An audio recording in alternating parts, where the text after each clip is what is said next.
Welcome to ஆன்மீக துளி channel. நம்ம இந்த வீடியோவில் தைப்பூச திருநாளுடைய மகத்துவத்தை பற்றி இப்போ பார்க்க போகிறோம்.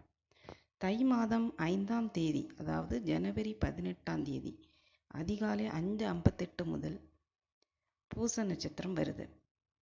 இந்த நாள் முழுவதுமே இந்த பூச நட்சத்திரம் வருது. தைப்பூச திருநாள் அறுபடை வீடுகளில் மற்ற கோயில்களை விட பழனியில் மிகவும் கோலாகலமாக கொண்டாடப்பட்டு வருகிறது. அன்னை பார்வதி தேவி வழங்கிய ஞானவேலால் அசுரர்களை அழித்ததாக புராணங்கள் கூறுகின்றது. முருகப்பெருமானுக்குரிய விசேஷ நாளாக தைப்பூசம் விளங்குது. வைகாசி விசாகம், தைப்பூசம், மாசி மகம், பங்குனி உத்திரம் இது போன்ற விழாக்கள் முருகனுக்குரியவை. முருகப்பெருமான் அன்னையிடம் வேல் வாங்கிய திருநாளும் இதுவாக அமைகிறது. சிவனுடைய அருளால் தோன்றிய முருகப்பெருமான் அன்னை சக்தியையும் பெற்று சிவசக்தி பேரொருள் மிக்கவராக தைப்பூச திருநாளில் திகழ்வதால் முருகன் கோயிலில் அபிஷேகம், திருவிழா இதெல்லாம் நடத்தி கொண்டாடப்பட்டு வருகிறது. முருகனை வேண்டி பலர் இந்த நாளில் விரதம் இருப்பார்கள், அலகு குத்தி கொள்வார்கள். பொதுவாக தைப்பூசத்தை ஒட்டி முருகன் குடியிருக்கும் கோயில்களுக்கு பாத யாத்திரை செல்வதுண்டு.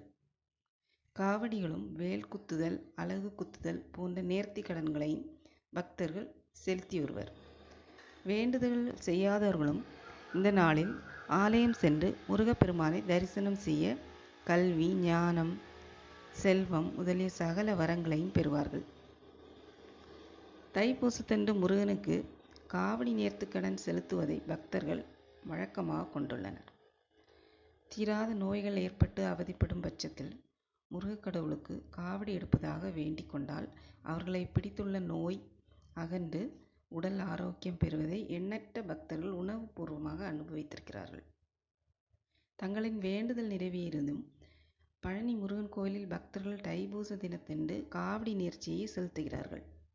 முருகன் உறைவிடமாக இருக்கும் எல்லா தலங்களிலுமே காவடி எடுக்கும் பக்தர்கள் உள்ளனர். தைப்பூசத்தன்று அதிகாலையில் எழுந்து குளித்துவிட்டு திருநீறு, ருத்ராட்சம் அணிந்து சிவபெருமானை வழிபட வேண்டும்.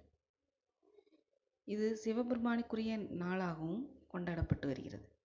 தேவாரம், திருவாசகம் போன்ற சிவஞான நூல்களை பாராயணம் செய்ய வேண்டும். மாலையிலும் குளித்துவிட்டு சிவபூஜை செய்ய வேண்டும். பலர் உணவு உண்ணாமல் 3 வேளைகளிலும் பால், பழம் சாப்பிட்டு விரதத்தை மேற்கொள்வர்.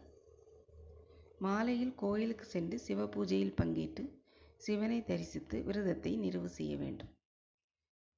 இவ்வாறாக தைப்பூசம் கொண்டாடப்படுகிறது. அடுத்த ஒரு வீடியோவில் பார்ப்போம். நன்றி, வணக்கம்.